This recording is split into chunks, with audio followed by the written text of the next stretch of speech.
Hey there, all you dedicated learners and passionate educators.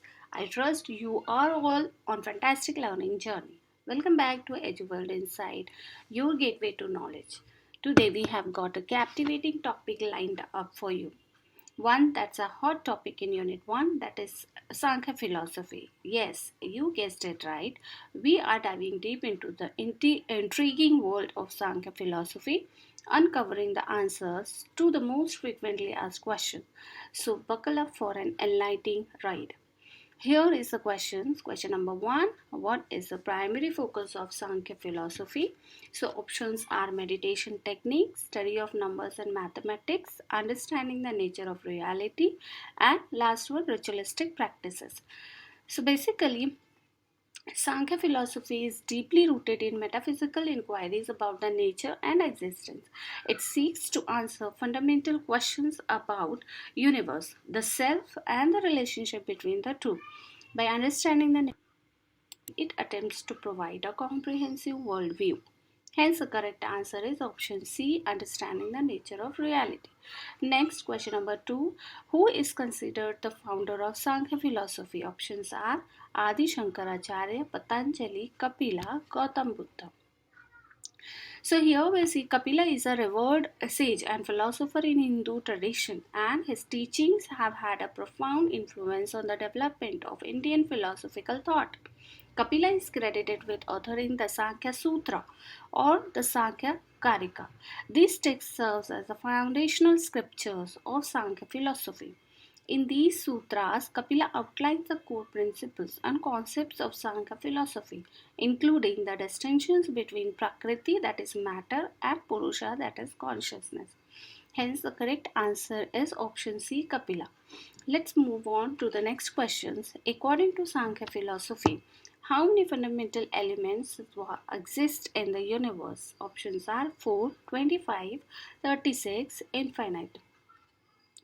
Okay, let's first see this chart and understand the different elements. According to this chart, we could see that there are total of 25 elements which has evolved from interactions of Purusha with Prakriti.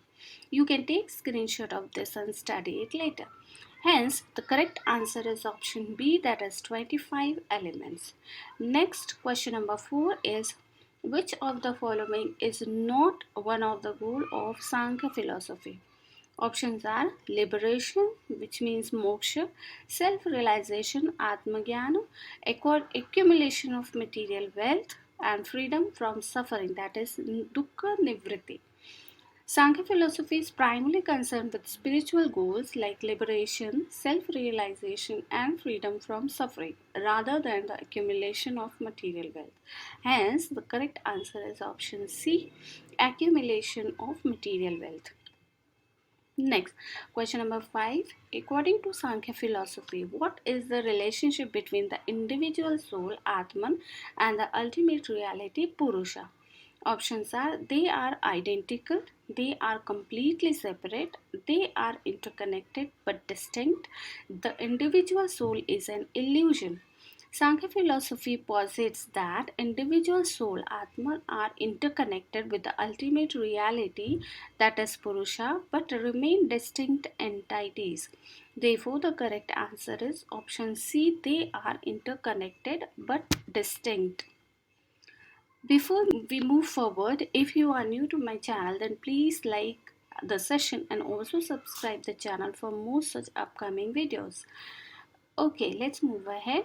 The next question is, what is the role of Prakriti in Sankhya philosophy? Options are, it represents the ultimate reality, that is Purusha.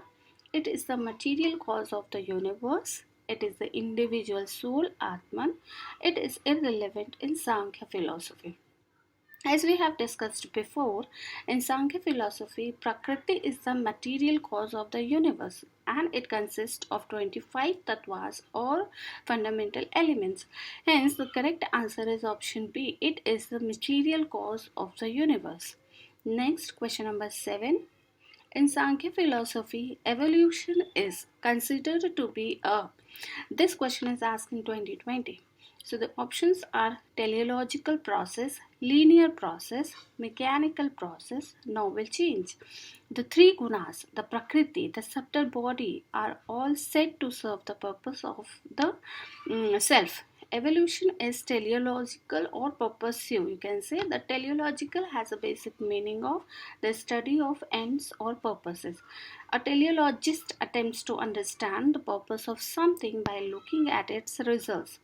Prakriti evolves itself in order to serve the Purusha's end. This proves that evolution is teleological process. So option A is correct. Next, question number 8. Given below are two statements.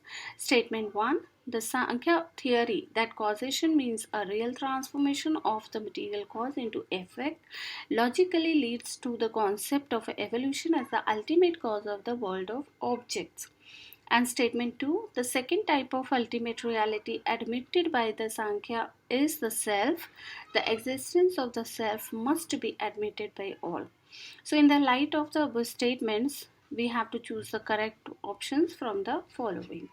So, what are the options? A. Both statement 1 and statement 2 are true. Both statement 1 and statement 2 are false.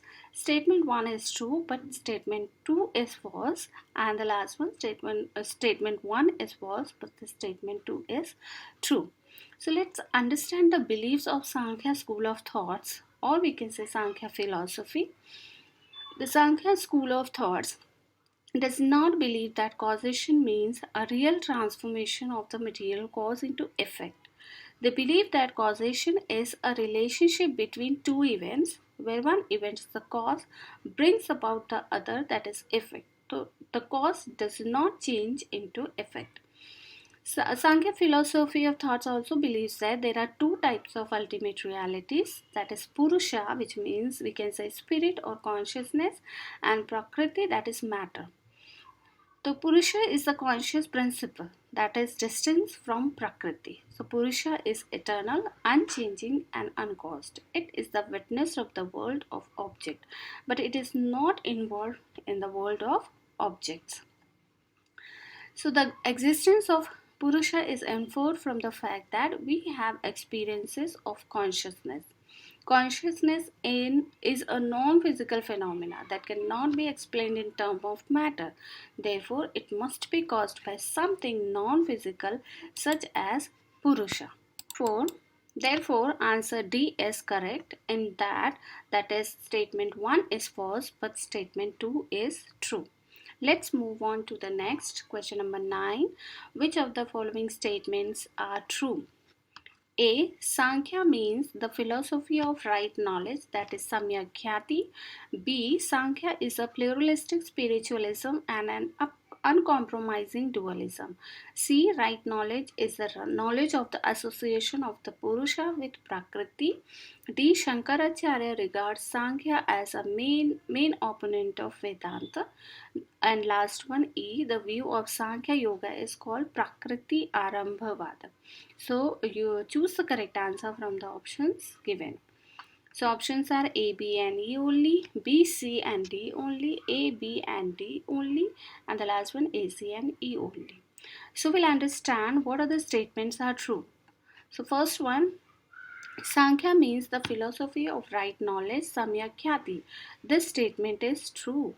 Sankhya is derived from the Sanskrit word Samyak meaning right or correct and Khyati meaning knowledge or understanding.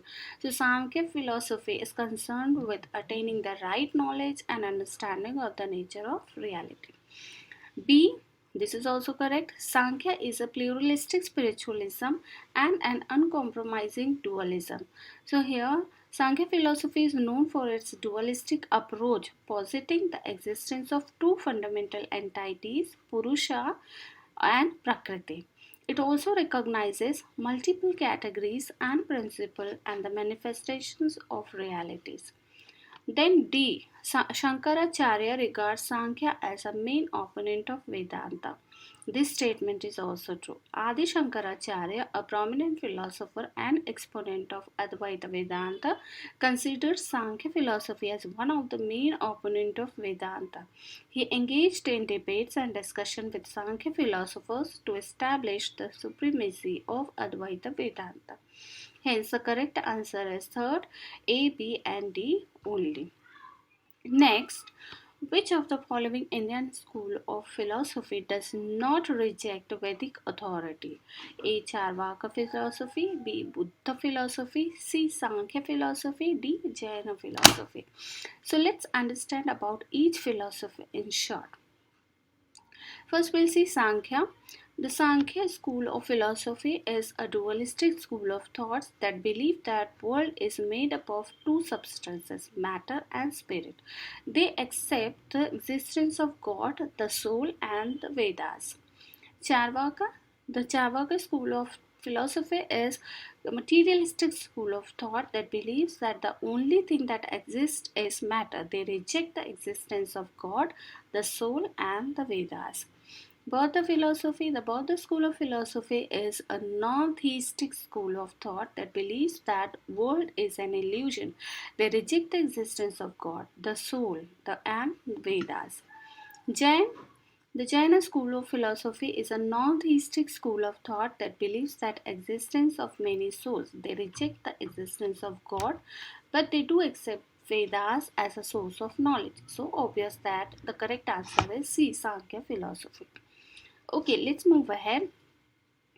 The fourfold valuations of Indian culture, when arranged in an ascending hierarchy in terms of the height of values, will constitute which of the following orders? The options are Dharma, Artha, Kama, Moksha, Dharma, Artha, Moksha, Kama, Kama, Artha, Dharma, Moksha, Artha, Kama, Dharma, Moksha. So basically, there are four Purushartha in Sankhya philosophy. So first we have Artha, that is material welfare and the pursuit of the means we need to survive and prosper within the complex political and economical force of our times. Kama is desire, our experience of enjoyment, pleasure, beauty, sensual satisfactions, love and delight. Then dharma is right action in accord with natural law, that is reads service to the greater good and the discovery of our true purpose, why we are here. So moksha in spiritual realization and freedom. The ultimate end of life is to attain moksha. Hence the correct option is D, Artha, Kama, Dharma, Moksha. Next, question number 12. Match the following two sets. Set 1 in the first column is form of causation and set 2 in the next column is metaphysical entities. So here these are the options and now we'll understand the Sankhya philosophy is regarded as dualistic realism as we have discussed before because it holds the doctrine of two ultimate realities, Prakriti and Purusha. Purusha form of causation is neither cause nor effect. It is a pure consciousness. It is not going to affect by any of the material. Hence, through elimination, we got the answer that is D. Now, the last question is again match the following. Here in the first column we have evolution of Prakriti and the next column we have nature and functions. So here we have in the first column Mahat, ego, mind, subtle, essence, and these are the nature of functions. So options are again given here, four options. This question is thrown on you guys. Comment your answer below. Thanks for watching. Stay healthy, excel in learning, and catch you in the next exciting videos. Till then, bye bye.